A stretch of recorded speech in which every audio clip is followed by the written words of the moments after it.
তো দেখো logical reasoning থেকে এটা আমাদের ক্লাস নাম্বার 2। অলরেডি এর আগে একটা ক্লাস হয়েছে এবং তোমরা সবাই করেছো আশা করছি। আজকে আমরা যে টপিক ডিসকাস করব সেটা এখন দেখতে পাচ্ছ রয়েছে মেনশন কনসেপ্ট অফ আর্গুমেন্টস। ওকে, পুরো ডিটেলসে আর্গুমেন্টসের যে লেটেস্ট প্যাটার্ন বেসড কোয়েশ্চেন্সগুলো দেখা গেছে সেগুলোকে পিক করে কিন্তু পুরো মডিউল তৈরি করা হয়েছে। পুরো ডিটেলসে আমরা টপিকটিকে কমপ্লিট করব। আর্গুমেন্ট রিলেটেড যা হয় কোয়েশ্চেন্স সমস্ত দেখবে কমপ্লিট হয়ে যাবে এই ক্লাস থেকে। ওকে, সিলেবাসে দেখো understanding the structure of arguments, আর সাথে রয়েছে আর্গুমেন্টস ফর্মস বা টাইপগুলো যেগুলো রয়েছে আর্গুমেন্টের, সেগুলো আমরা পুরো ওয়ান বাই ওয়ান ডিসকাস করব এবং দেখবে ফাইনালি আর্গুমেন্ট রিলেটেড যা যা প্রশ্নগুলো হয় সবগুলোই কভার হয়ে যাচ্ছে, কারণ সেইভাবেই ক্লাসটিকে তৈরি করা হয়েছে যাতে লেটেস্ট প্যাটার্ন বেসড যে সমস্ত প্রশ্নগুলো আসছে সেগুলোকে ইনক্লুড করে। ওকে, এবং তোমরা যাতে মানে সলভ করতে পারো প্রশ্নগুলো, সেইভাবেই ভাবনা চিন্তা করে ক্লাসটিকে মডিউল করা হয়েছে। তাছাড়া অনেক আগেই হয়তো এই ক্লাসটা আমি তোমাদের দিয়ে দিতাম, কিন্তু একটু আপডেট করার জন্য লেট করেছিলাম। ঠিক আছে, চল অনলি আর্গুমেন্টস রিলেটেড আজকে আমরা পড়ব। ওকে, প্রথমত বুঝতে হবে আর্গুমেন্ট বিষয়টা অ্যাকচুয়ালি কি। দেখো আর্গুমেন্ট হচ্ছে এ সেট অফ স্টেটমেন্টস। ওকে, আমরা যখন কোনো একটা বিষয়কে প্রুভ করতে চাই বা এস্টাবলিশ করতে চাই তখন কি করি, তাকে সাপোর্ট করানোর জন্য অনেকগুলো আরো এভিডেন্স দিয়ে থাকি। এই পুরো এভিডেন্স প্লাস হচ্ছে যেটা আমরা এস্টাবলিশ করতে চাই বা প্রুভ করতে চাই, এই পুরো সেট অফ স্টেটমেন্টসকে কি বলা হয়, একসাথে আর্গুমেন্ট বলা হয়। দেখো ডেফিনেশনে কি বলা হয়েছে, argument is a set of statements one of which, আর ওই যে পুরো আর্গুমেন্টের সেট রয়েছে, সরি স্টেটমেন্টের সেট রয়েছে, তার মধ্যে একটি হচ্ছে কনক্লুশন। ওকে, যেমন এখানে দেখো বলা হয়েছে one of which the conclusion is taken to be supported by the remaining statements, the premises। এবং যেগুলোকে দিয়ে অ্যাকচুয়ালি সাপোর্ট করানো হয় বা যে স্টেটমেন্টগুলোকে দিয়ে সাপোর্ট করানো হয় এবং ফাইনালি একটা বিষয়কে প্রুভ করা হয় বা একটা স্টেটমেন্টকে এস্টাবলিশ করা হয়, ঠিক আছে, যাকে এস্টাবলিশ করা হচ্ছে বা প্রুভ করা হচ্ছে সেটাকে বলা হয় কনক্লুশন। এবং যেগুলো থ্রু থেকে বা কনক্লুশনকে সাপোর্ট করানো হচ্ছে যে স্টেটমেন্টগুলো থ্রু থেকে, তাকে বলা হয় প্রিমিসেস। ওকে, তাহলে বিষয়টা বোঝা গেছে আর্গুমেন্ট কি। আর্গুমেন্ট মানে যেখানে কতগুলো স্টেটমেন্ট থাকে যার মধ্যে আমরা একটা কি করছি, এজ এ ভ্যালিড বা প্রুভ করতে চাইছি বা এস্টাবলিশ করতে চাইছি ট্রুথ বলে, এবং যেটাকে ট্রুথ বলে আমরা এস্টাবলিশ করতে চাইছি তাকে সাপোর্ট করাচ্ছি আরো কতগুলো স্টেটমেন্ট দিয়ে, যেগুলোকে প্রিমিসেস বলা হচ্ছে। ওকে, the structure of the logical arguments is based on the set of statements from which a logical conclusion is drawn। ওকে, আমরা কতগুলো লজিক্যাল আর্গুমেন্ট বা স্টেটমেন্ট রাখি এবং তার থেকেই বেস্ট করে আমরা একটা কি করি না, লজিক্যাল কনক্লুশন ড্র করি বেসড অন কি, সেট অফ স্টেটমেন্ট বা সাপোর্টেড স্টেটমেন্ট থেকে বের করি একটা ট্রুথকে, which is also supported by the remaining statements called premises। এবং যেগুলো থ্রু থেকে আমরা লজিক্যাল কনক্লুশন ড্র করি সেগুলোকে অ্যাকচুয়ালি বলা হয় প্রিমিসেস বলা হয়। ওকে, তাহলে এরকমই স্ট্রাকচার দেখা যায় আর্গুমেন্টের কি না, প্রিমিসেস থাকবে এবং কনক্লুশন থাকবে, এবং প্রিমিসেস সবসময় সাপোর্ট করবে হচ্ছে কনক্লুশনকে, এবং কনক্লুশন সবসময় কি হয়, প্রিমিসেসের উপরই বেস করে ড্র করা হয়। ঠিক আছে, যেমন দেখো একটা এক্সাম্পল নেওয়া হয়েছে। ওকে, অল ম্যান ইজ মোর্টাল, সমস্ত মানুষ কি মরণশীল। মিস্টার এক্স নামক একজন ব্যক্তি, কি বলা হয়েছে, mister X is a man. Therefore বা কনক্লুশন হিসাবে এই দুটো প্রিমিসেস বা স্টেটমেন্ট থেকে আমরা কি বলতে পারি, মিস্টার এক্স ইজ মোর্টাল। ওকে, কারণ সমস্ত ম্যান কি হয়, মোর্টাল হয়, তাহলে মিস্টার এক্স যদি ম্যান হয় ডেফিনেটলি মিস্টার এক্স কি হবে, মোর্টাল হবে।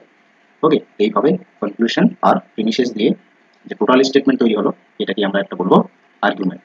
ওকে, এটা কি টাইপের আর্গুমেন্ট এখন আমি যাচ্ছি না, টাইপগুলো যখন ডিসকাস করবো নিজেরাই বুঝতে পারবে এটা কি টাইপের আর্গুমেন্ট। ওকে, এরপরে দেখো টাইপ বা আর্গুমেন্টস গুলো কি টাইপের আর্গুমেন্ট হয় বা তাদের ফর্মস কিরকম তৈরি হয়, ঠিক আছে, এই বিষয়গুলোকে বুঝতে হবে।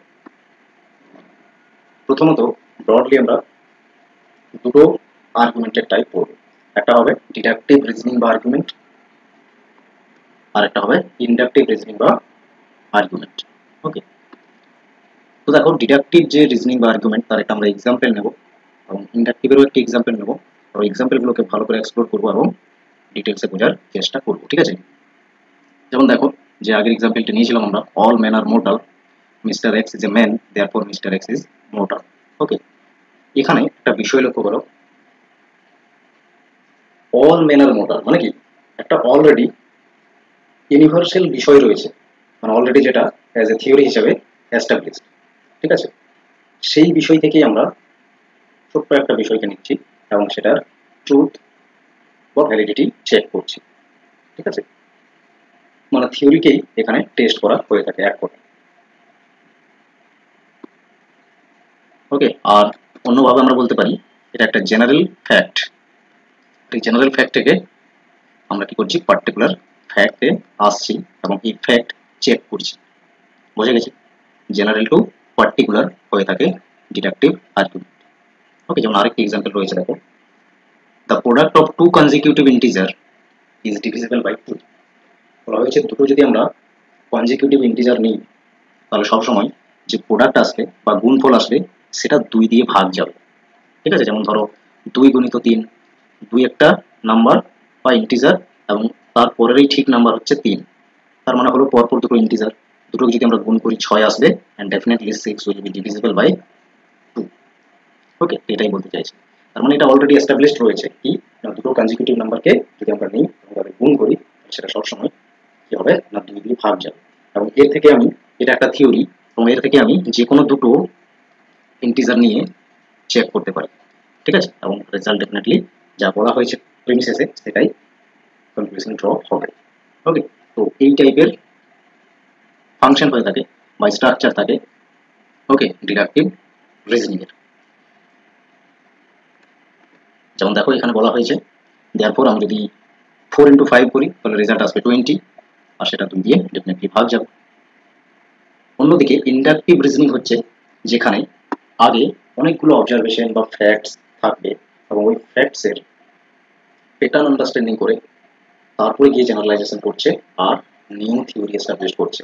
ওকে, যেমন দেখো এখানে সেম এক্সাম্পলকে যদি আমরা নিই, যেমন mister X is mortal, mister Y is mortal, mister Z is mortal, এখানে অনেকগুলো মানুষকে দেখা হলো এবং তাদের একটা সেম প্যাটার্ন দেখা যাচ্ছে কিনা সবাই মোর্টাল। তাহলে এই প্যাটার্নের উপরে বেস করে জেনারেলাইজেশন করে একটা ইউনিভার্সাল ফ্যাক্টকে এস্টাবলিশ করা হয়ে থাকে বা জেনারেল ফ্যাক্টস ফাইন্ডিং করা, ঠিক আছে? তারপরে বলা হচ্ছে কি therefore all men are mortal. ওকে, বোঝা গেছে? আমরা ডিডাকটিভে কি দেখলাম, জেনারেল ফ্যাক্ট থেকে পার্টিকুলার ফ্যাক্টে আসছে, বাট ইন্ডাকটিভ হচ্ছে পার্টিকুলার ফ্যাক্টস আগে অবজারভেশন করছে।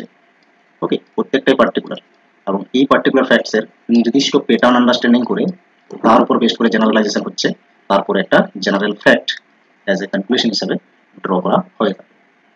ওকে, প্রথমত যা যা পয়েন্ট বলেছি আশা করছি সবার ক্লিয়ার হয়েছে।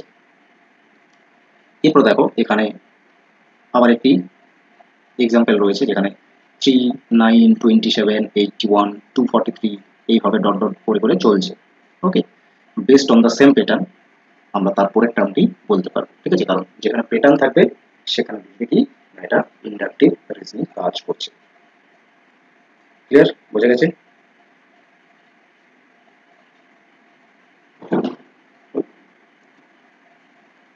ওকে, আবার দেখো এখানে আবার একটি এক্সাম্পল রয়েছে ইন্ডাকটিভ রিজনিং এর ক্ষেত্রে। প্রিমিসেসে বলা হচ্ছে উই হ্যাভ সিন 1000 বার্ডস,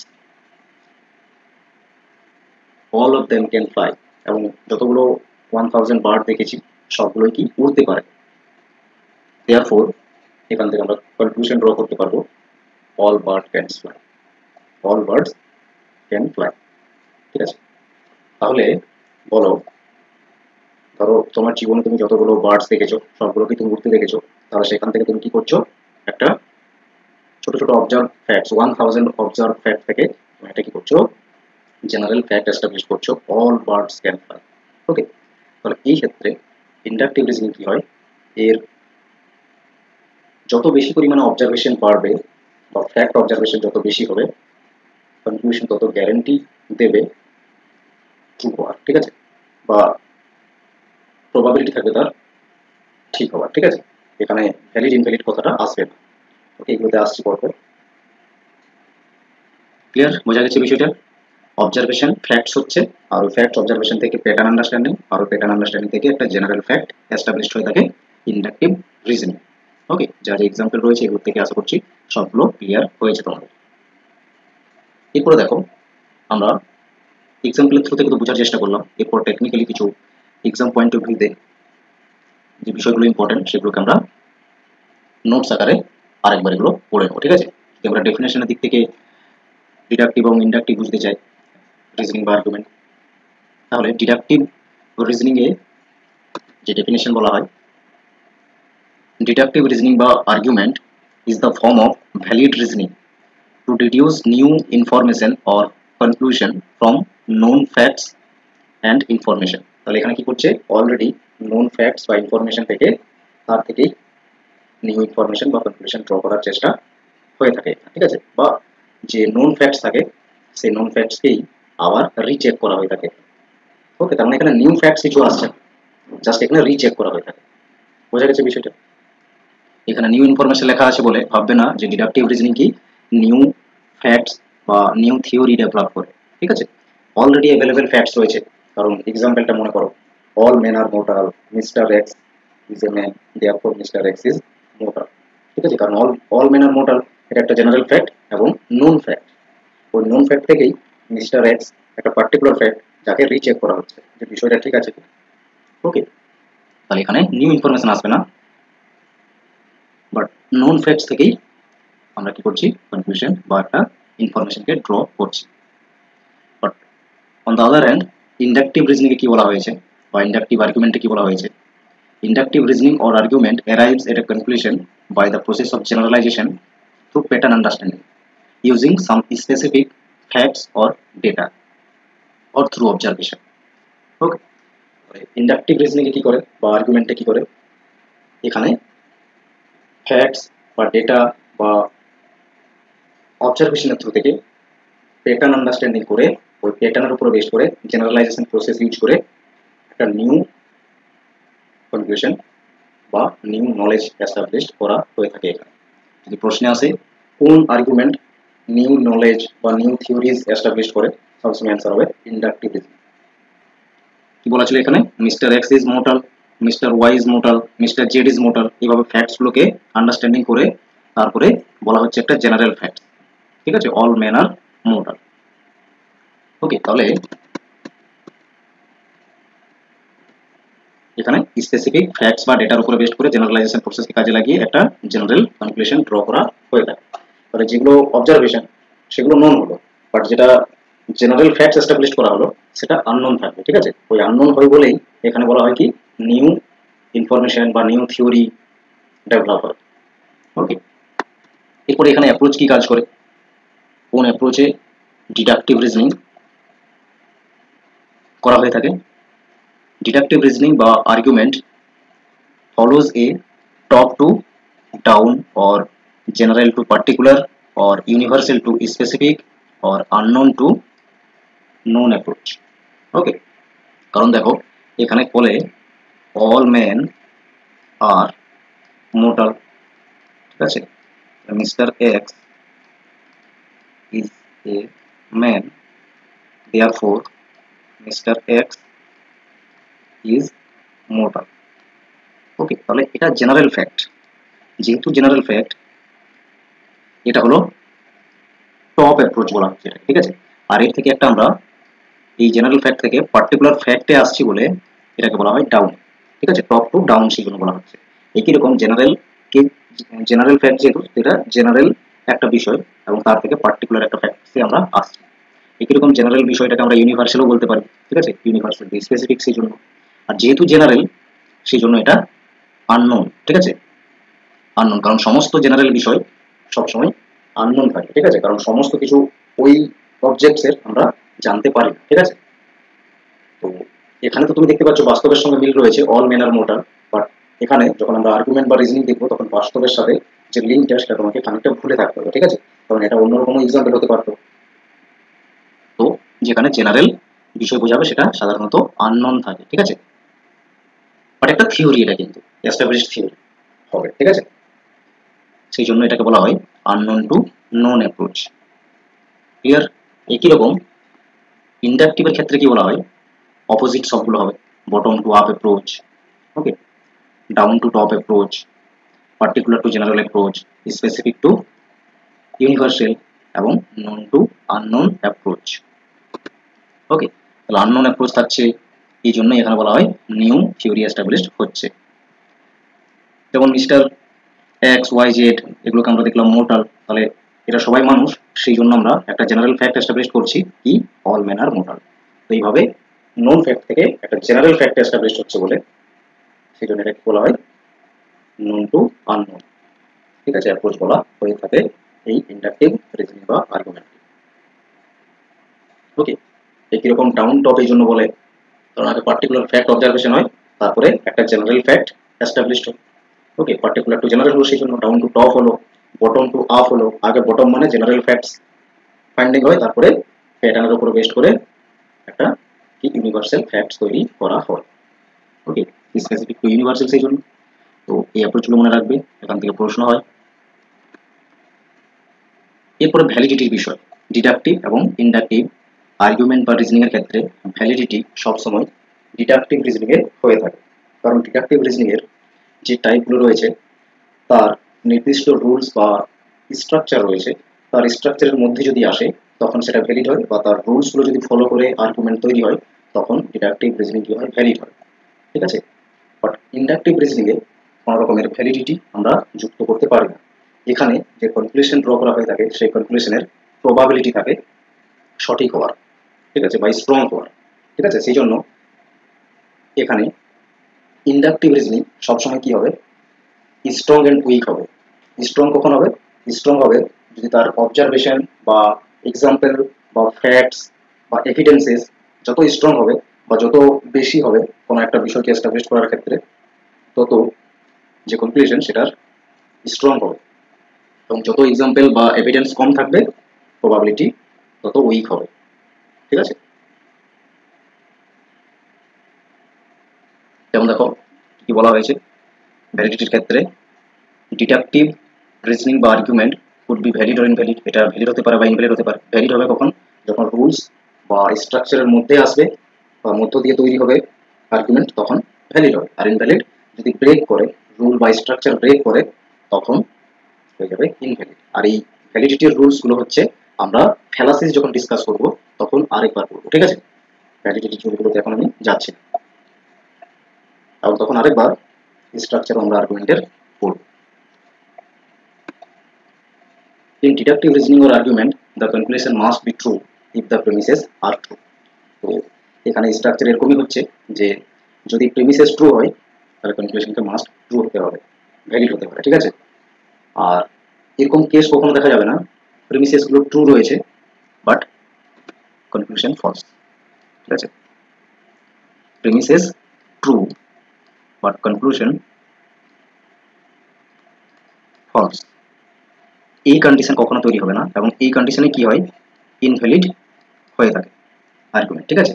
বাকি যে কোনো রকমের কেস আসুক না কেন সব কেসে ভ্যালিড হতে পারে, বাট ইনভ্যালিড এই কেসে হয় প্রিমিসেস ট্রু, আর ট্রু প্রিমিসেস থেকে ফলস যদি কনক্লুশন বলা হয় তখন সেটা ইনভ্যালিড ডিডাকটিভ আর্গুমেন্ট হয়। ওকে, আদারওয়াইজ সেটা যেরকম কন্ডিশন থাকুক, true premises, true conclusion, false premises, false conclusion, ঠিক আছে, ফলস প্রিমিসেস, ট্রু কনক্লুশন, যেরকম কন্ডিশন থাকুক না কেন সব কেসে মেবি ভ্যালিড হতে পারে, বাট অলওয়েজ ইনভ্যালিড হয় ট্রু প্রিমিসেস, ফলস কনক্লুশন, মনে রাখতে সবাই, ঠিক আছে। এটা অনেকবার প্রশ্নে কিন্তু এসেছে। A valid argument can not have true premises and a false conclusion, যেমন এখানে বলা রয়েছে। On the other hand inductive reasoning বা আর্গুমেন্টের ক্ষেত্রে কি হয়, the truth of the premises does not guarantee the truth of the conclusion, ঠিক আছে। এখানে যে প্রিমিসেস গুলো রয়েছে সেগুলো যদি ট্রু হয় তবু কিন্তু কনক্লুশন যেটা থাকবে তার ট্রুথনেসের গ্যারান্টি দিবে না, কারণ হয়তো সেখানে যে নেগেটিভ এক্সাম্পলটা দেখার কথা ছিল সেটা ইগনোর করা হয়েছে। যেমন আমি যদি এক্সাম্পল নিই, 5টা 6টা বার্ডস দেখলাম চারপাশে, ঠিক আছে, 7 দিন ধরে, এবং সবগুলো ফ্লাই করতে পারছে, ঠিক আছে, বাট আমি অস্ট্রিচকে দেখলাম না, ডাক দেখলাম না, বা আরো অনেক পাখি রয়েছে বা বার্ডস রয়েছে যেগুলোকে আমি ইগনোর করলাম, তাহলে তার থেকে আমি কি করে বলতে পারি odd bird all all birds can fly, বলতে পারি কি? বলতে পারি না। তো এই জন্য ট্রু যদি হয়ে থাকে প্রিমিসেস, তবু কিন্তু ইন্ডাকটিভ রিজনিং এ যে কনক্লুশন থাকবে তাকে গ্যারান্টি দিবে না যেটাও ট্রু হবে। ওকে, সেই জন্য বলা হয় এভিডেন্স যত স্ট্রং হবে কনক্লুশন তত প্রবাবিলিটি হবে ট্রু হওয়ার বা সঠিক হওয়ার, ঠিক আছে? তো সেই জন্যই এখানে ইন্ডাকটিভ রিজনিং এর ক্ষেত্রে স্ট্রং অ্যান্ড উইকনেসের বিষয়টা আছে, নাকি validity. Validity only deductive reasoning এ বা আর্গুমেন্টে আমরা দেখতে পাবো, কারণ ডিডাকটিভ রিজনিং বা আর্গুমেন্ট একটা স্ট্রাকচার বা রুলস এর থ্রু থেকে তৈরি হয়, আর এখানে কোনো রুলস থাকে না, ঠিক আছে? এখানে অবজারভেশন এন্ড প্যাটার্ন আন্ডারস্ট্যান্ডিং কাজ করে। নেক্সট কি বলা হয়েছে, ইন ডিডাকটিভ রিজনিং বা argument arguments may be weak or strong. Okay, বারবার অনেকবার করে বলেছি এটা, আশা করছি বুঝতে পেরেছো।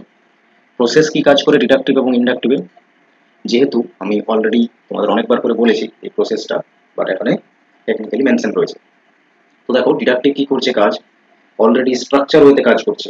তার মানে কি অলরেডি ইউনিভার্সালি একটা অ্যাকসেপ্টেড বিষয় বা অ্যাজ এ থিওরি হিসাবে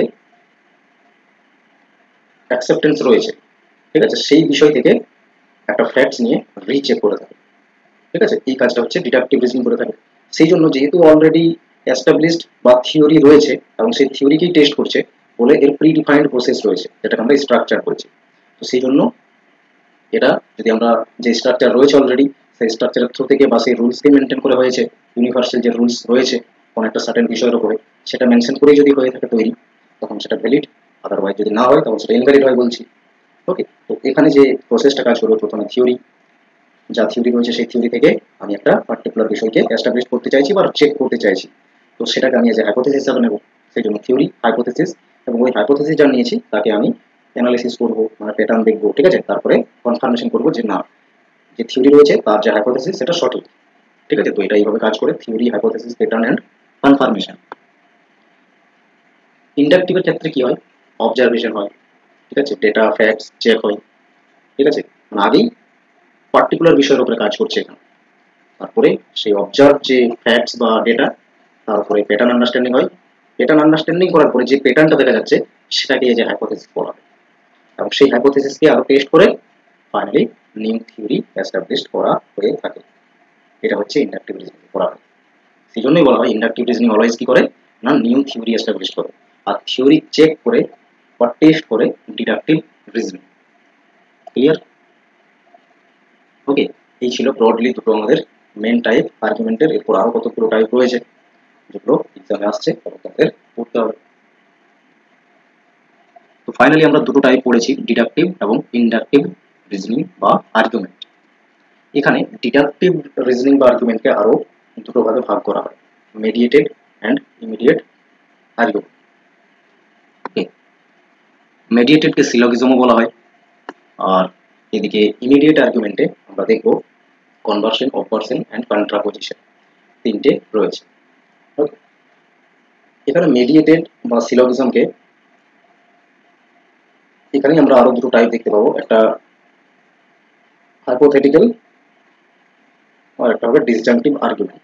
ওকে, যখন আমি তোমাদের প্রপোজিশন পড়িয়েছি সেখানেও সেই প্রপোজিশনের টাইপে hypothetical and disjunctive type of proposition বলেছি, বিষয়টা কি এখানে আছে আরেকবার জানতে পারবে। ওকে, তো প্রথমে দেখো, বাকি তো আমরা ডিডাকটিভ ইন্ডাকটিভ বুঝেছি ভালো করে। হাইপোথেটিক্যাল আর্গুমেন্ট বিষয়টা কি, ভেরি সিম্পল। যেমন হাইপোথেটিক্যাল যে প্রপোজিশন, ঠিক আছে? হাইপোথেটিক্যাল প্রপোজিশনকে আমরা কি বলি, সেটাকে আমরা কোন ভাগের মধ্যে রাখি, কন্ডিশনাল প্রপোজিশনের মধ্যে রাখি। তো কন্ডিশনাল প্রপোজিশন যেখানে কন্ডিশন বলা হচ্ছে সেখানে একটা কন্ডিশন দেওয়া হয়। তো কি কন্ডিশন থাকে হাইপোথেটিক্যাল প্রপোজিশনে, ইফ অ্যান্ড দেন, ঠিক আছে? ইফ আর দেন থাকে। তো এখানে আর্গুমেন্টের ক্ষেত্রেও সেটাই হবে। হাইপোথেটিক্যাল যে আর্গুমেন্ট, এখানে কি বলা হবে, যে সেট অফ স্টেটমেন্টস দিয়ে হাইপোথেটিক্যাল আর্গুমেন্ট তৈরি হয় তার মধ্যে একটি হবে কি, একটি অলওয়েজ হবে কি হাইপোথেটিক্যাল প্রপোজিশন বা স্টেটমেন্ট, এবং বাকি যেগুলো হবে সেগুলো বাকিগুলো নর্মাল প্রপোজিশন থাকবে। আর এখানে একটা দেখা যাবে কি অবশ্যই রয়েছে হাইপোথেটিক্যাল স্টেটমেন্ট বা প্রপোজিশন। এইভাবে যে সেট অফ স্টেটমেন্ট বা আর্গুমেন্ট দেখা যাবে তাকে আমরা কি বলবো, হাইপোথেটিক্যাল আর্গুমেন্ট। যেমন এক্সাম্পল দেখো, এই এক্সাম্পলের থ্রু থেকেই বুঝতে পারবে এবং চিনতেও পারবে হাইপোথেটিক্যাল আর্গুমেন্ট কিরকম হয়। তাহলে হাইপোথেটিক্যাল স্টেটমেন্ট একটা থাকবেই, মাস্ট বলেছিলাম।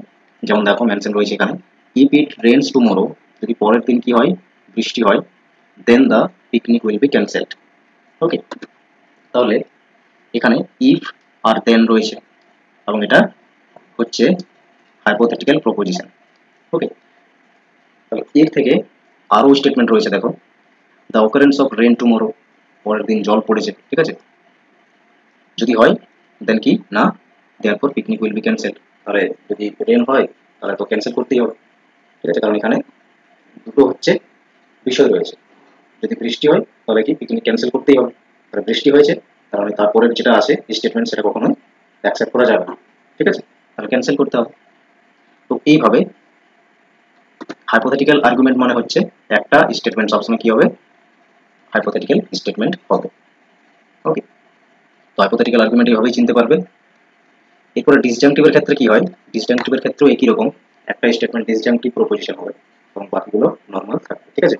তো যেমন দেখো এক্সাম্পলে বলা হয়েছে, either mister X will go to Kolkata or he will stay at home. Okay, হয়তো সে কলকাতা যাবে, আদারওয়াইজ বাড়িতেই থাকবে, ঠিক আছে, সেজন্য এটা কি বলা হয়, আইদার অর হচ্ছে এখানে কন্ডিশন ইউজ করা হয় ডিসজাংটিভ, ঠিক আছে, দুটো হচ্ছে কি বিকল্প, একটা করলে আরেকটা হবে না, এইভাবে, ঠিক আছে। আর mister X will go to Kolkata, therefore সে বাড়িতে থাকবে না, এটাই কনক্লুশনে বলা হচ্ছে। তো এইভাবে আইদার অর কন্ডিশন ইউজ করা হলে সেটা ডিসজাংটিভ, আর ইফ দেন থাকলে সেটা হাইপোথেটিক্যাল হয়। ওকে, এইভাবে চিনতে পারবে আর্গুমেন্টগুলো। এরপরে অ্যানালজিক্যাল আর্গুমেন্ট বিষয়টা কি, যখন দুটো বিষয়কে সিমিলারিটি করে, ওকে, এবং একটার স্পেশাল একটা ক্যারেক্টারিস্টিক্স দেখে যদি অন্যটার উপরেও সেটা অ্যাপ্লাই করা হয় তখন সেটাকে অ্যানালজিক্যাল আর্গুমেন্ট বলা হয়, ঠিক আছে। যেমন দেখো এখানে এক্সাম্পল রয়েছে, a person without a goal is like a computer without a program, ঠিক আছে, তাহলে একজন ব্যক্তিকে একটা কম্পিউটারের প্রোগ্রামের সঙ্গে তুলনা করা হলো, ঠিক আছে। তো এইভাবে যখন তুলনা করা হয় দুটো বিষয়ের মধ্যে তখন যে আর্গুমেন্ট ইউজ করা হয় সেটাকে বলা হয় অ্যানালজিক্যাল আর্গুমেন্ট। আশা করছি অ্যানালজিক্যাল আর্গুমেন্ট বিষয়টা কি বুঝতে পেরেছো, যেমন সেম এজ, ঠিক আছে, সিমিলারলি, লাইক, ঠিক আছে, এই বিষয়গুলো সাধারণত দিয়ে দুটো ফ্রেজকে কানেক্ট করা হয়ে থাকে অ্যানালজিক্যাল আর্গুমেন্টে জেনারেল। ওকে, তাহলে এই তিনটে বুঝতে পেরেছো। এরপর আরেকটি টাইপ অফ আর্গুমেন্টে এসেছি আমরা, যেটা হলো অবডাকটিভ আর্গুমেন্ট, এটাকে হাইপোথেটিক্যাল ডিডাকটিভ আর্গুমেন্টও বলে। দেখো অবডাকটিভ আর্গুমেন্ট বিষয়টা কি, abductive argument seems to make an ever bigger jump than inductive arguments. Inductive আর্গুমেন্টের থেকেও বেশি জাম্প থাকে এখানে। ইন্ডাকটিভ আর্গুমেন্টস কি করে, জেনারেলাইজ করে প্যাটার্নের উপরে বেস্ট করে, while abductive arguments say that successful prediction of proof, ঠিক আছে, সাকসেসফুলি প্রেডিক্ট করে দেয় যে এটাই হবে, ঠিক আছে, প্রুভ করে দেয় সার্টেন একটা থিওরিকে, বাট ট্রু বলে থাকে। ওকে, এখানে প্রেডিকশন কাজ করে। Okay, abductive arguments are not deductively valid, এবং এটা ভ্যালিডও হবে না। ওকে, কারণ প্রেডিকশন থাকছে, প্রেডিকশন সেটা যদি 95%ও চান্স থাকে ট্রু হওয়ার সাম সার্টেন সার্কামস্টেন্সে, বাট 5%-এর জন্য এটা ইনভ্যালিডও হতে পারে, এটা ট্রু হবে না, ঠিক আছে, এবং এটা ইন্ডাকটিভকেও জাম্প করে যাচ্ছে। এটা স্পেশাল টাইপ অফ আর্গুমেন্ট যেখানে প্রেডিকশন বেসড কিছু যদি বলা থাকে তখন বুঝতে পারবে এটা অবডাকটিভ আর্গুমেন্ট। ওকে, যেমন এক্সাম্পল দেখো, দিস কয়েন্স কন্ডাক্ট ইলেকট্রিসিটি, এটা একটা ফ্যাক্ট দেওয়া হলো। Okay, if this coins are made of gold, যদি বলা হচ্ছে যদি যে কয়েনগুলো ইলেকট্রিসিটি পাস করছে এবং সেই কয়েনগুলো যদি গোল্ড দিয়ে তাহলে তৈরি হতো, দেন ডেফিনেটলি সেই কয়েনগুলো কি ইলেকট্রিসিটি পাস করবে। এটা কি করবে, একটা প্রেডিকশন করে দিল। তো অলরেডি যে কয়েনগুলো ছিল সেই কয়েন যদি কি করে ইলেকট্রিসিটি পাস করে, আর কেউ যদি ইমাজিনেশন করে বা প্রেডিক্ট করে এটা যদি গোল্ড দিয়ে তৈরি হতো তবু কিন্তু সে কি করবে, ইলেকট্রিসিটি পাস করবে, ঠিক আছে। তো প্রেডিকশন সবসময় নাও ম্যাচ করতে পারে। ওকে, তো এইভাবে যে অ্যাকচুয়ালি আর্গুমেন্ট করা হয় তাহলে সেটাকে বলবে অবডাকটিভ আর্গুমেন্ট। ওকে, অবডাকটিভ আর্গুমেন্ট মানে ইমাজিনেশন বা প্রেডিকশন যখন কাজ করবে, ঠিক আছে। এরপরে দেখো, এরপর যে স্লাইডগুলো আসবে ভেরি ভেরি ইম্পর্টেন্ট, ভালো করে শুনবে, ভালো করে বোঝার চেষ্টা করবে কি ক্যারেক্টারিস্টিক্স হয়ে থাকে ভ্যালিড আর্গুমেন্টের। ওকে, the conclusion must be logically flows from premises, from the premises, তাহলে অলওয়েজ যে কনক্লুশন ড্র করা হবে সেটা যেন কি হয় প্রেমিসেস থেকে উঠে আসে। প্রেমিসেসে এক বলা হয়েছে, আর যদি কনক্লুশনে এক বলা হয় তাহলে সেটা কি কখনো ভ্যালিড হতে পারবে? ডেফিনেটলি না। সেই জন্য প্রেমিসেসে যা বলা হয় কনক্লুশনে সেটাই ড্র করতে হয়, তবে সেটা ভ্যালিড হবে। ওকে, তো ভ্যালিড আর্গুমেন্টের একটা ইম্পর্টেন্ট ক্যারেক্টারিস্টিক্স এটা। নেক্সট বলা হয়েছে if the premises are true, যদি প্রেমিসেস গুলো ট্রু হয় কনক্লুশন মাস্ট বি ট্রু, তাহলে অলওয়েজ কি হবে কনক্লুশন ট্রু হবে ভ্যালিড আর্গুমেন্টের ক্ষেত্রে। Validity depends on the structure. Okay, validity সবসময় কি করে স্ট্রাকচারের উপরে ডিপেন্ড করবে, নট এনি স্পেসিফিক টপিক। যা স্ট্রাকচার বা রুলস রয়েছে তার উপরে ডিপেন্ড করে এক কথায়। Follows established rules of deductive reasoning, এবং ডিডাকটিভ রিজনিং এ ভ্যালিডিটি যুক্ত থাকে বলে ডিডাকটিভ রিজনিং এর যে রুলস গুলো রয়েছে সেগুলো ফলো করে তৈরি হলেই ভ্যালিড হবে। No scenario where true premises lead to false conclusion, এই ধরনের কখনোই দেখা যাবে না বলেছে ভ্যালিড আর্গুমেন্টে, যেখানে ট্রু প্রেমিসেস রয়েছে এবং তার থেকে ফলস কনক্লুশন তৈরি হয়েছে। ওকে, এরপরে দেখো, তাহলে আমরা আর্গুমেন্ট দু রকমের দেখলাম, একটা হচ্ছে ডিডাকটিভ আর একটা হচ্ছে ইনডাকটিভ। এগুলো কিছু টার্মিনোলজি আর্গুমেন্টের সঙ্গে অ্যাসোসিয়েটেড। তাহলে ডিডাকটিভ আর ইনডাকটিভ। ডিডাকটিভ কি করছে? ডিডাকটিভ জেনারেল ফ্যাক্ট থেকে পার্টিকুলার ফ্যাক্ট এস্টাবলিশ করছে, বা জেনারেল ফ্যাক্ট থেকেই একটি পার্টিকুলার ফ্যাক্টকে কি করে থাকে টেস্ট করে থাকে। Okay, on the other hand inductive argument কি করছে? Some sort of particular facts থেকে অবজারভেশন করে একটা নির্দিষ্ট প্যাটার্নের উপরে জেনারেলাইজেশন করে general fact as a conclusion হিসেবে এস্টাবলিশ করে, বলে এখানে অলওয়েজ কি হয় প্রবাবিলিটি শব্দটা থাকে, ঠিক আছে, ট্রু হওয়ার প্রবাবিলিটি থাকে, বা এখানে যে কনক্লুশন ড্র করা হয় তার স্ট্রং বা উইক হওয়ার প্রবাবিলিটি থাকে। যত অবজারভেশন বা যত ফ্যাক্টস বা ডেটা বেশি থাকবে তত এখানে যে কনক্লুশন আসবে সেটা স্ট্রং হবে, এবং যত কম ডেটা বা ফ্যাক্টস অবজারভেশন হবে সেটা উইক হবে। ক্লিয়ার? আর ডিডাকটিভ কি করছে? একটা সার্টেন স্ট্রাকচারের উপরে কাজ করছে, বা সার্টেন রুলস রয়েছে এবং সার্টেন রুলস ফলো করে বা স্ট্রাকচার ফলো করে যদি তৈরি হয় তখন সেটা কি হবে ভ্যালিড বা ইনভ্যালিড হবে। সেই জন্য এখানে চারটে টার্ম আমরা দেখব। ডিডাকটিভ আর্গুমেন্টের সঙ্গে দুটো টার্ম যেখানে ভ্যালিড বা ইনভ্যালিড শব্দ রয়েছে, আর ইন্ডাকটিভের ক্ষেত্রে স্ট্রং অ্যান্ড উইক এই শব্দটা যুক্ত থাকবে। ওকে, এরপরে ভ্যালিড যে আর্গুমেন্ট হয় ডিডাকটিভ আর্গুমেন্ট, এটা সাউন্ড অথবা আনসাউন্ড হতে পারে। ওকে, সাউন্ড কখন হবে এবং আনসাউন্ড কখন হবে? ধরো বিভিন্ন রকমের আর্গুমেন্ট আছে, যে আর্গুমেন্টগুলো করা হচ্ছে এবং তার বাস্তবের সঙ্গে মিল থাকবে, প্লাস হচ্ছে স্ট্রাকচারালি অ্যান্ড রুলস ফলো করে তৈরি হয়েছে। তাহলে ডিডাকটিভ আর্গুমেন্ট তখনই ভ্যালিড হয় যখন রুলস বা স্ট্রাকচারের উপর বেস্ট করে তৈরি হয়।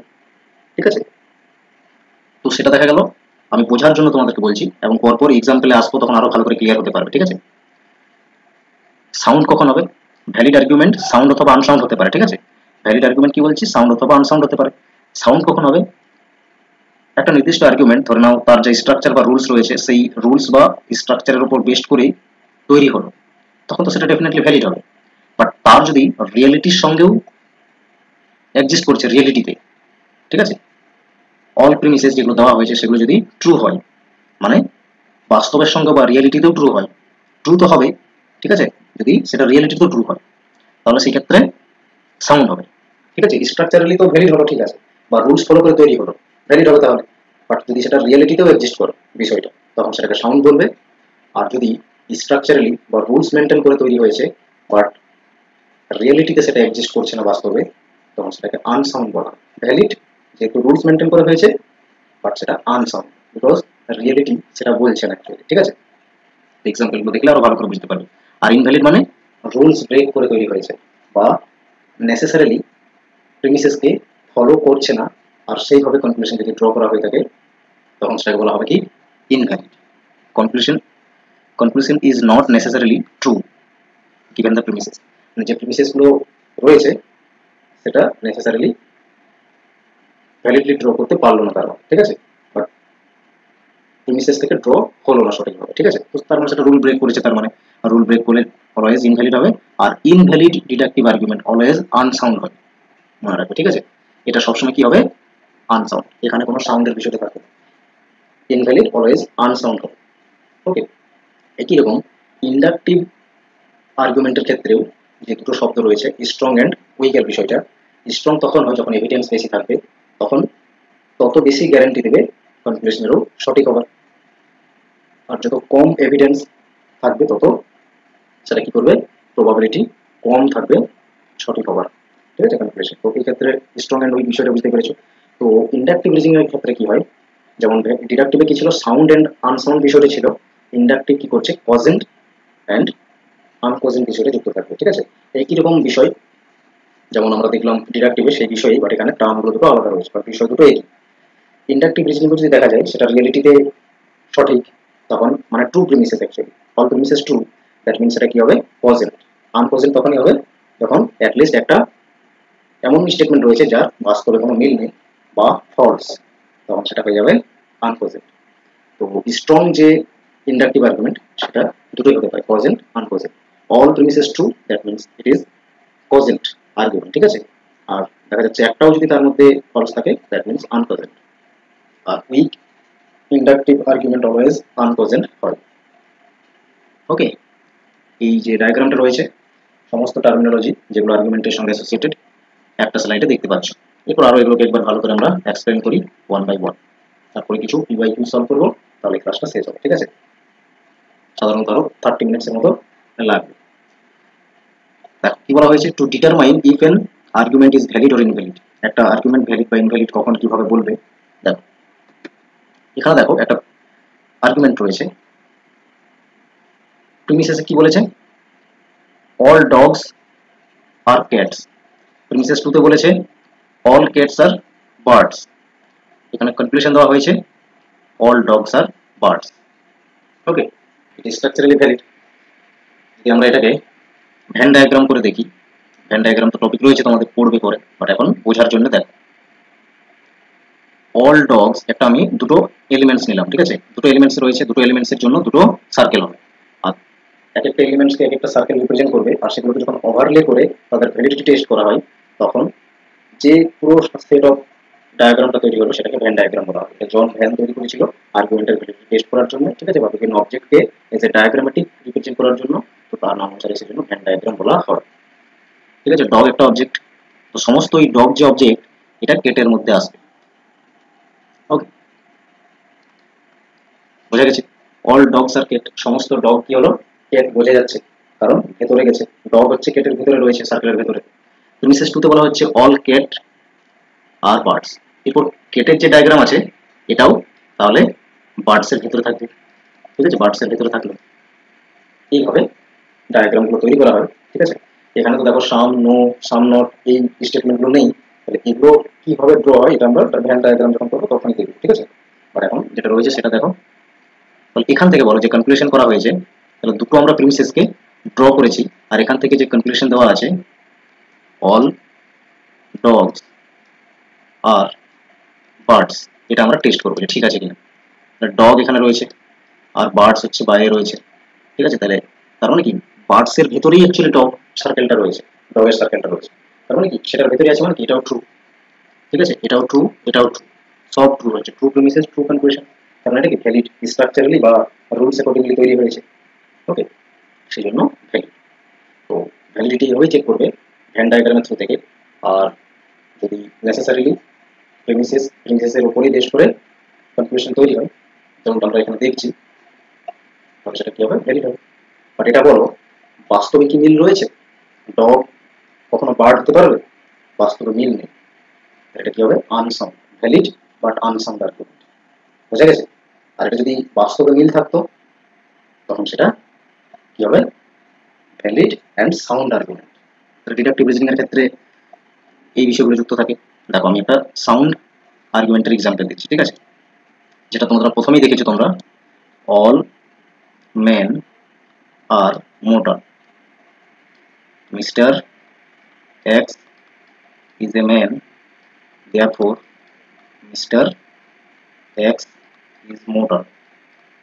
এটা দেখো বাস্তবের সঙ্গে মিল রয়েছে এবং স্ট্রাকচারালি ভ্যালিড। ওকে, তাহলে এটাকে বলবে valid plus sound argument, clear.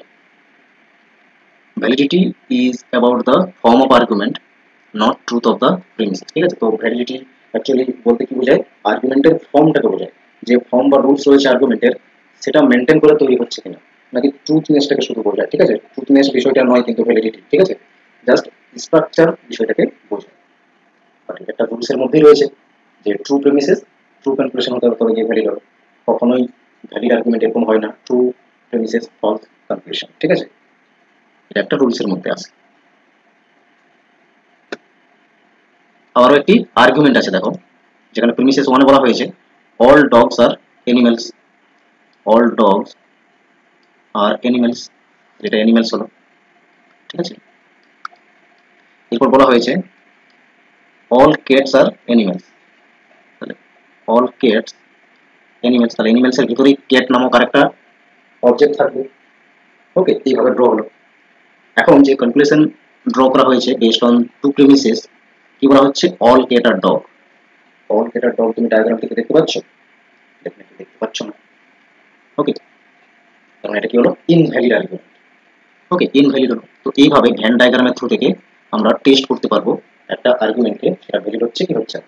যদি তুমি দেখো আর্গুমেন্টে পুরো কনক্লুশন যেটা দেওয়া আছে সেটা প্রিমিসেস থেকে ড্র হলো, তখন ডিডাক্টিভ আর্গুমেন্ট স্ট্রাকচার ফলো করেছে তার মানে, আর সেটা ভ্যালিড হবে। আর এখানে আমরা দেখছি ডগ আর ক্যাটের কোনো রিলেশনই নেই, যে ডায়াগ্রাম আমরা দেখতে পাচ্ছি, সেটা ইনভ্যালিড হবে, কারণ স্ট্রাকচার ফলো করলো না।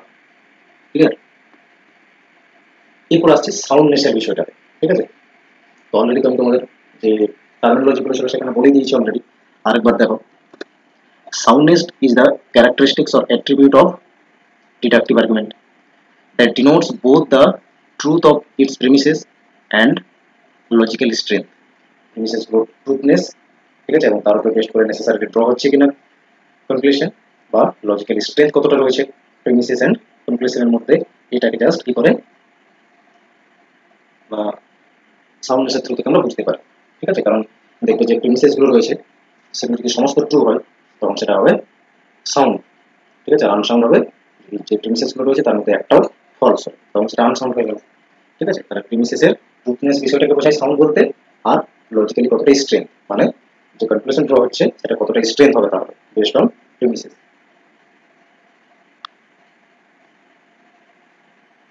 তাহলে সাউন্ডনেস হলে কি হয়, সাধারণত যদি প্রিমিসেস গুলো ট্রু হয় তাহলে সেটা ভ্যালিড হতে পারবে, আর সাউন্ডনেস বিষয়টাই বোঝায় যে প্রিমিসেস গুলো ট্রু বা ফলস এই বিষয়টাকে বোঝায়। ঠিক আছে, এটা অল ট্রু প্রিমিসেস। যদি সাউন্ড হয় কারণ সেটা অল প্রিমিসেস ট্রু হবে, আনসাউন্ড হলে অ্যাটলিস্ট একটা প্রিমিসেস রয়েছে যেটা ফলস আর কি বোঝায়। ওকে, যেমন দেখো প্রিমিসেস ওয়ানে বলা হয়েছে অল ক্যাট আর ম্যামেলস, অল ম্যামেলস আর অ্যানিমেলস। কনক্লুশনে বলা হচ্ছে অল ক্যাটস আর অ্যানিমেলস। ওকে, তাহলে এখানে এটা যদি আমরা দেখি ভ্যালিড আছে নাকি ইনভ্যালিড আছে, ভ্যালিড থাকলে সাউন্ড নাকি আনসাউন্ড, আর যদি ইনভ্যালিড হয় অলওয়েজ আনসাউন্ড হবে তখন। ওকে, সাউন্ড আনসাউন্ড দুটো বিষয় বোঝাচ্ছে সাউন্ডনেস মানে। কি বলেছে, ক্যাট, ক্যাট নামক যে অবজেক্ট রয়েছে এই অবজেক্টটি ম্যামেল। ঠিক আছে, প্রিমিসেস ওয়ান হয়ে গেল ট্রু, অল ম্যামেলস আর অ্যানিমেলস। ঠিক আছে, সমস্ত ম্যামেল কি অ্যানিমেল, সমস্ত ম্যামেলস হয়ে গেল অ্যানিমেলস। এরপর এর থেকে কনক্লুশন দেখো ঠিক আছে কি ঠিক নেই। তাহলে অল ক্যাট আর অ্যানিমেলস, তাহলে অল ক্যাট কি অ্যানিমেলস এর ভিতরে রয়েছে, তার মানে valid argument. Valid argument plus স্ট্রাকচারালের দিক থেকে ঠিক আছে, প্লাস তুমি বাস্তবের সঙ্গেও যদি দেখো দুটো ফ্যাক্টস ঠিক আছে। ঠিক আছে, প্রিমিসেস যা বলা হয়েছে সেগুলো true, all premises true, all cats mammal, mammal অ্যানিমেলসেরই একটা ভাগ, এবং যারা অ্যাকচুয়ালি কি করে যে বেবি থাকে তারা কি না ফিড করে অ্যাকচুয়ালি। ঠিক আছে, তো এই বিষয়টা যেটা, তো এটা হলো কি একদম রিয়েল ফ্যাক্ট, মানে নেচারের সঙ্গে কি মিল রয়েছে বা বাস্তবের সঙ্গে মিল রয়েছে। প্রিমিসেস টুতে যা বলা হয়েছে অল ম্যামেলস অ্যানিমেল, যত ম্যামেলস আছে সেগুলো অ্যানিমেলস নিশ্চয়, অন্য কিছু হবে না। ঠিক আছে, তাহলে দুটোই premises true plus structurally valid. Okay, আর এই দুটোর উপরে বেস্ট করে কনক্লুশন এসেছে, সেই জন্য ভ্যালিড আর্গুমেন্ট হলো, প্লাস যেহেতু দুটোই প্রিমিসেস কি আছে ন্যাচারালি ট্রু বলে সাউন্ড। ঠিক আছে, মানে দুটোই ট্রু আর বিষয়টা। ওকে, এরপর আরেকটি দেখো এখানে রয়েছে example, all dog, all dogs are cat, all dogs are cat. এটা কেট বলা হচ্ছে, অল কেট আর বার্ডস, আর একটা সার্কেল হলো যেটা বার্ডস। এখন বলা হচ্ছে কনক্লুশনে all dogs are bird, all dogs are bird, এটাও ভ্যালিড। কেন ভ্যালিড? স্ট্রাকচারালি সেটা ঠিক আছে, ঠিক আছে, কারণ বার্ডস এর ভেতরেই ডগ আছে। বাট সাউন্ড আনসাউন্ডের বিষয়টা যখন আসবে, তখন সাউন্ড আমরা তখনই বলছি যখন বাস্তবের সঙ্গে মিল থাকছে। এটা স্ট্রাকচারালি বা রুলস মেনটেন করে তৈরি হয়েছে ডিডাক্টিভ আর্গুমেন্ট, বাট এর বাস্তবের সঙ্গে কিন্তু মিল নেই। ডগ আর কেট কি এক নয়, বাট এটা স্ট্রাকচারালি এক হয়ে গেছে, ঠিক আছে। স্ট্রাকচার বা রুলস অ্যাকর্ডিংলি তৈরি হলো, ঠিক আছে, কনক্লুশন বা লজিক্যাল নেসেসিটির উপরেই বেস্ট করে তৈরি হয়েছে। That means conclusion logically necessarily best হয়েছে, নেসেসারিলি ড্র করা হয়েছে কি বেসড অন প্রিমিসেস, ঠিক আছে। তাহলে ভ্যালিড হলো, বাট এটা আনসাউন্ড। ভ্যালিড বাট আনসাউন্ড, ঠিক আছে। কেন আনসাউন্ড হচ্ছে? কারণ এটা ফলস, এটাও ফলস, ঠিক আছে, বাস্তবে কোনো মিল নেই। ডগ আর ক্যাট এক নয়, বাট এটা ট্রু, এটাও ট্রু, ঠিক আছে, বাস্তবে মিল রয়েছে। এটা ভ্যালিড প্লাস সাউন্ড আর্গুমেন্ট, ঠিক আছে। তার মানে ভ্যালিড আর্গুমেন্ট সাউন্ড হতে পারে, আনসাউন্ড হতে পারে। সাউন্ড কখন হবে? যখন বাস্তবে মিল থাকবে। আনসাউন্ড হবে যখন বাস্তবে কোনো মিল থাকবে না, বাট সেটা স্ট্রাকচারালি বা রুলস অ্যাকর্ডিংলি ভ্যালিড। আশা করছি সাউন্ডনেস আর সাউন্ডনেসের বিষয়টা বুঝতে পেরেছো, সাউন্ড বা আনসাউন্ড, ঠিক আছে। এরপরে দেখো আমরা ইন্ডাকটিভ রিজনিং এর দুটো টার্ম স্ট্রং এন্ড উইক বিষয়টা বুঝবো, ঠিক আছে। স্ট্রং এন্ড উইক বিষয়টা তো বারবার বলেছি যে প্রিমিসেস গুলো রয়েছে, সেই প্রিমিসেস বা অ্যাকচুয়ালি ফ্যাক্টস বলবো আমরা, বা অবজারভেশন বা এভিডেন্স, যত নাম্বার অফ এভিডেন্স বা প্রিমিসেস এখানে বেশি থাকবে, ঠিক আছে, তত লজিক্যালি স্ট্রেংথ আমরা বলতে পারবো একটা ইন্ডাকটিভ আর্গুমেন্টে, বা এর পসিবিলিটিস বেশি বাড়বে আর কি, ঠিক আছে। এবং পসিবিলিটিস যত বেশি বাড়বে তত আমরা সেটাকে স্ট্রং ইন্ডাকটিভ আর্গুমেন্ট করবো, আর যত সেট অফ অবজারভেশন কম থাকবে তত সেটা উইক হবে ইন্ডাকটিভ আর্গুমেন্ট। তো যাই হোক না কেন, এখানে ইন্ডাকটিভ যে আর্গুমেন্ট এটাও স্ট্রং তখনই হবে, ঠিক আছে, যদি তার যে প্রেমিসেস বা তার যে ফ্যাক্টস বা তার যে অবজারভেশন, তার যে ডেটা, সেগুলো ট্রু হয়, এবং সেই ট্রু থেকে তাহলে ট্রু কনক্লুশন হতে হবে। ফলস যদি হয় তাহলে ফলস কনক্লুশন হতে হবে। ফলস প্রেমিসেস হলেও ট্রু কনক্লুশন যদি হয়, তো এই বিষয়গুলো আমার দেখার প্রয়োজন নেই, এই ক্ষেত্রে স্ট্রং হওয়ার চান্স থাকে, ঠিক আছে। বাট সব সময় মেনশন করতে হবে এটা, যে এই বিষয়টা যেন না আসে, ট্রু প্রিমিসেস এবং তার থেকে ফলস কনক্লুশন। কারণ ভ্যালিড বা স্ট্রং দুটোই একই বিষয় অ্যাকচুয়ালি, মোর অর লেস, ঠিক আছে।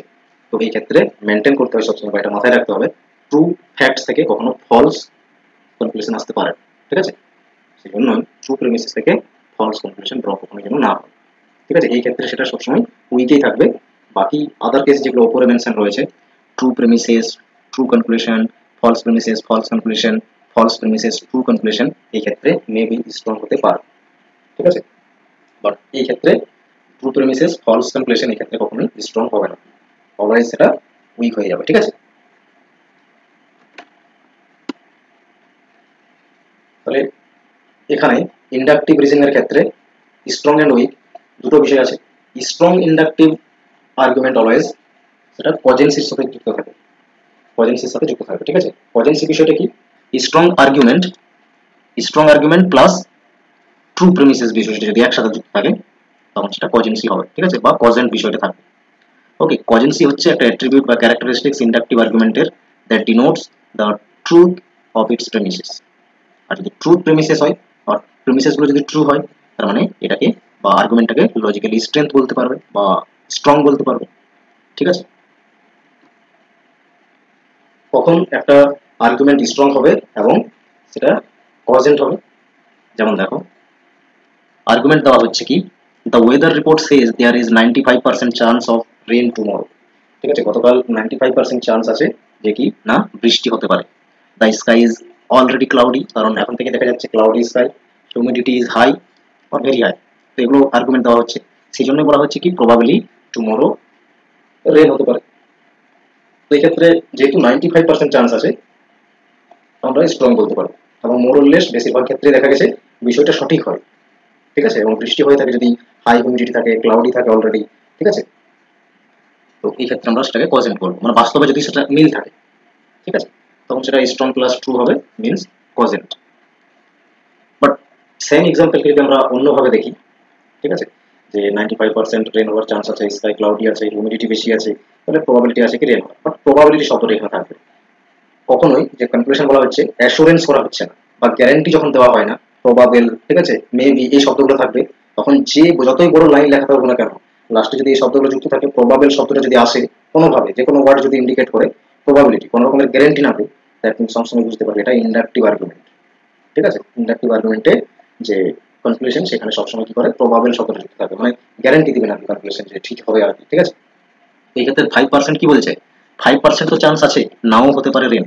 ঠিক আছে, এর উপর বেস্ট করে আমরা এটা কি বলতে পারি, ফলস বলতে পারি। স্ট্রং প্লাস হচ্ছে যদি ফলস প্রিমিসেস একটাও থাকে, ঠিক আছে, মানে একটা তো ফলস হবে, কারণ 5% চান্স আছে, এটা তো আমাকে ইনক্লুড করতে হবে। 5% হচ্ছে কি চান্স আছে নাও হতে পারে, দ্যাট মিনস একটা ফলস যদি হয় তো সেটা কি হবে, স্ট্রং হলেও আনপ্রেজেন্ট হয়ে যাবে। ঠিক আছে, যেমন আমরা ডিডাক্টিভের ক্ষেত্রে দেখলাম ভ্যালিড হচ্ছে প্লাস যদি সেটা রিয়েলিটির সঙ্গে মিল না থাকে। ঠিক আছে, যেমন এখানে 5% রিয়েলিটির সঙ্গে মিল নেই, তো সেই ক্ষেত্রে সেটা আনসাউন্ড হচ্ছে, এখানে আনপ্রেজেন্ট। আনসাউন্ড আনপ্রেজেন্ট বিষয়টা একই। ঠিক আছে, বাট আনপ্রেজেন্ট ইন্ডাকটিভের সঙ্গে যুক্ত থাকে, প্রবাবল বিষয়টাকে ইন্ডিকেট করে। ঠিক আছে, আর ভ্যালিড বলছে সেটা আনসাউন্ড, কারণ সেটা স্ট্রাকচারালি বিষয়টাকে ইন্ডিকেট করছে। বোঝা গেছে? আশা করছি বুঝতে পেরেছো এই অবধি যা যা ডিসকাস হলো। এরপর দেখো কিছু প্রিভিয়াস ইয়ারের প্রশ্ন এবং যা যা শিখেছো সেগুলোকে অ্যান্সার দিয়ে তুমি তোমার নলেজকে অ্যাপ্লাই করো। ফার্স্ট কোয়েশ্চেন এসেছে এবং সবাই কমেন্ট করো এবং এর অ্যান্সার কি হচ্ছে বলো। ওকে, দেখো, identify the argument which involves a loop from the known to unknown. তো known to unknown কোন আর্গুমেন্টে অ্যাকচুয়ালি প্রসেসটা হয়ে থাকে, ইন্ডাকটিভ। known to unknown, আর known যেহেতু সেই জন্য এটা হবে বটম, আর যেহেতু unknown সেই জন্য এটা বলবে top, bottom to top approach. যেহেতু known facts সেই জন্য পার্টিকুলার, পার্টিকুলার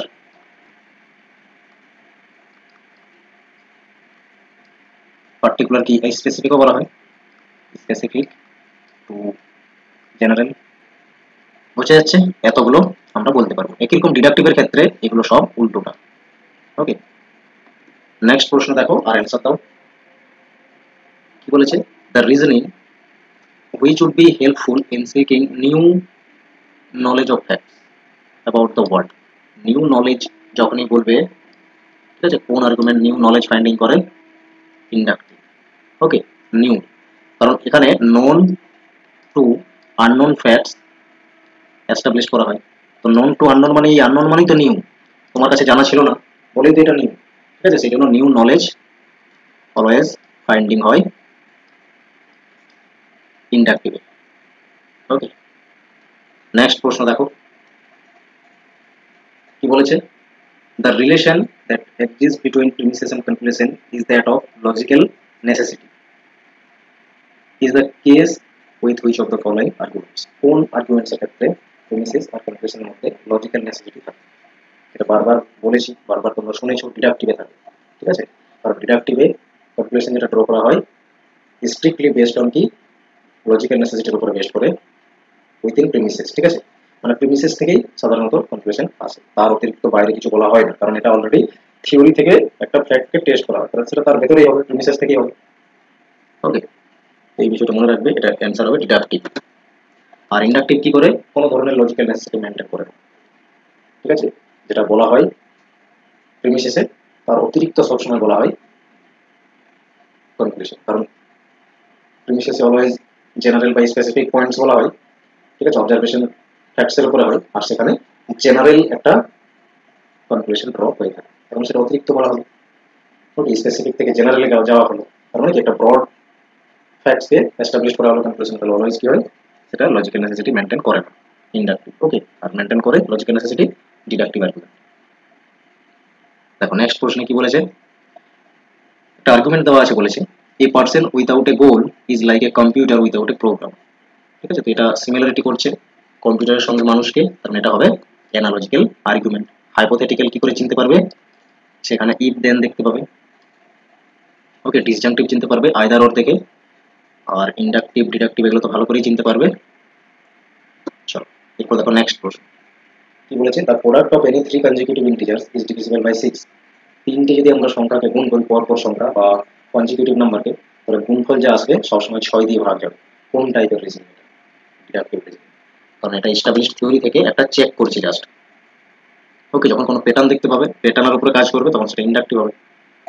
আর অবডাক্টিভ কখন হবে? যখন কোনো প্রেডিকশনের কথা বলবে।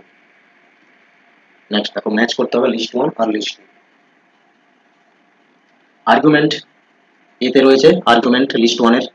তাহলে আর্গুমেন্টের কনসেপ্ট কি? এখানে কনসেপ্ট দেওয়া রয়েছে, এদিকে ডেফিনেশন দেওয়া রয়েছে। তো আর্গুমেন্ট কাকে বলছি আমরা? a set of statement in which a claims is defended with reasons, এগুলোকে প্রিমিসেস বলছি। ওকে, তাহলে এটা হবে 4 এর সঙ্গে। 4 রয়েছে একটাই অপশন, অপশন 4 কারেক্ট অ্যান্সার হবে। এ ম্যাচ করছে 4 এর সঙ্গে, তার মানে অপশন 4 কারেক্ট অ্যান্সার হবে। তাহলে বি রয়েছে 3 এর সঙ্গে ম্যাচ। স্ট্রং আর্গুমেন্ট কখন বলবে?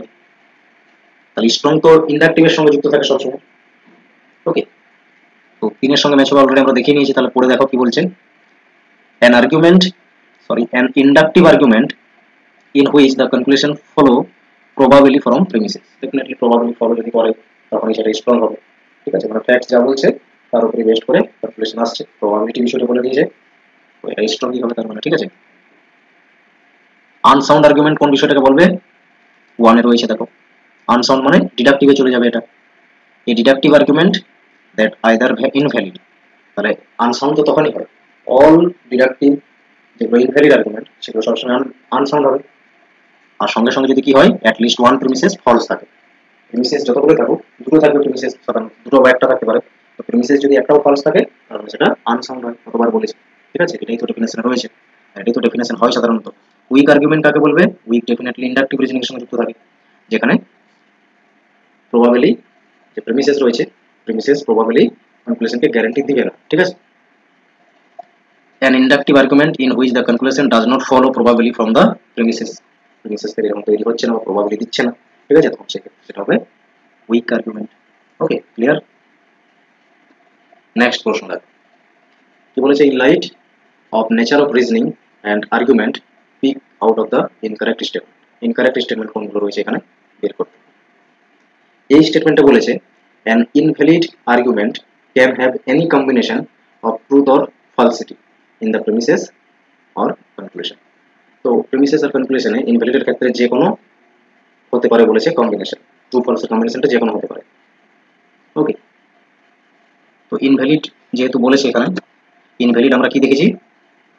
ট্রু প্রিমিসেস, ফলস কনক্লুশন, এটা দেখেছি। এটা হলে সাধারণত ইনভ্যালিড হয়। ঠিক আছে, এটা আমাদের দেখার কথা। বাট এনি কম্বিনেশন যেহেতু বলেছে সেই জন্য এটা রয়েছে কি ইনকারেক্ট। ওকে, এনি হবে না, এই কম্বিনেশনটা হলে ইনভ্যালিড। ঠিক আছে, এরপরে no valid argument can have true premises and false conclusion, এটা কারেক্ট রয়েছে, এটা ইনকারেক্ট। তো আমাদের ইনকারেক্ট অ্যাকচুয়ালি নিতে হবে।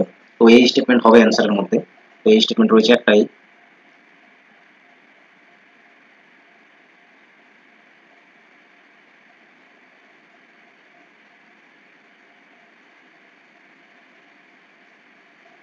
আচ্ছা বি স্টেটমেন্ট তো কারেক্ট রয়েছে, no valid argument can have true premises and a false conclusion. আচ্ছা তারপর একটা দেখি তো, deductive argument can be almost valid. তো অলমোস্ট ভ্যালিড বলে কিছু হবে না, ঠিক আছে, এটা ইনকারেক্ট। ভ্যালিডই হয় ডিডাক্টিভ আর্গুমেন্ট, ভ্যালিডিটি যুক্ত থাকে। ঠিক আছে, validity does not mean true, এটাও কারেক্ট রয়েছে।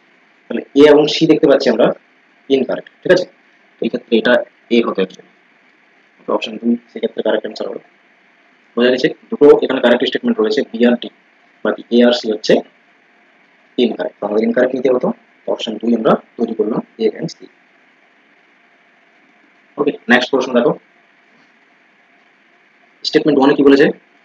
Inductive argument can be valid or invalid. তো বলো, ইন্ডাকটিভ আর্গুমেন্ট কি ভ্যালিড ইনভ্যালিড শব্দটা যুক্ত থাকে? একদমই থাকে না। ট্রু ফলস আমরা দেখবো স্টেটমেন্টগুলোকে, এটা হয়ে গেল ফলস স্টেটমেন্ট। এখানে কি যুক্ত থাকে? Strong and weak, strong and weak. যত বেশি এভিডেন্স থাকবে তত স্ট্রং হবে, যত কম এভিডেন্স থাকবে সেটা উইক হবে আর্গুমেন্ট ইন্ডাকটিভ। ঠিক আছে, তো ভ্যালিডিটি বা ইনভ্যালিড, ভ্যালিড বা ইনভ্যালিড এটা ডিডাক্টিভ আর্গুমেন্টে যুক্ত থাকে। স্টেটমেন্ট 2 তে কি বলেছে?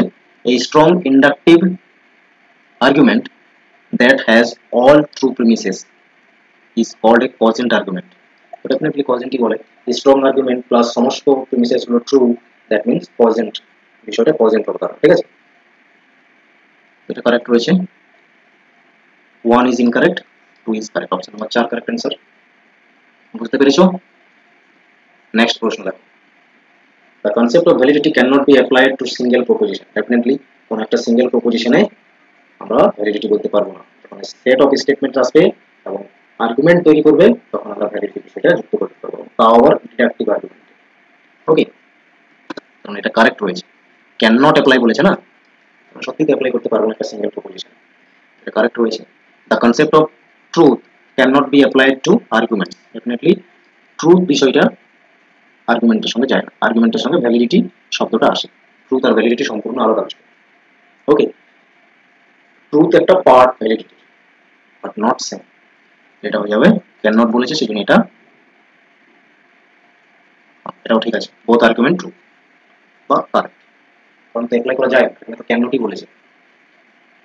ওকে, আজকের মতো ক্লাসটা এখানে শেষ করলাম, আশা করছি আর্গুমেন্ট বিষয়টা তোমাদের ক্লিয়ার হয়েছে। এরপর যারা প্রশ্ন সলভ করতে পারবে, যেরকমই প্রশ্ন আসুক না কেন সমস্ত প্রশ্ন দেখে মডেল তৈরি করা হয়েছিল, যদি কোনো প্রশ্ন না করতে পারো সেটা স্ক্রিনশট করে আমরা সবসময় করা হবে, তোমাদেরকে বলে রেখেছি আমি, ঠিক আছে। নেক্সট ক্লাস তাহলে আমি সেই প্রশ্ন নিয়ে এসে তোমাদের ডাউট ক্লিয়ার করবো। বলো, এই অবধি ক্লাসে যা যা হলো, কোনো প্রশ্ন যদি তৈরি হচ্ছে ফ্রিলি জিজ্ঞেস করে ডাউট সলভ করো।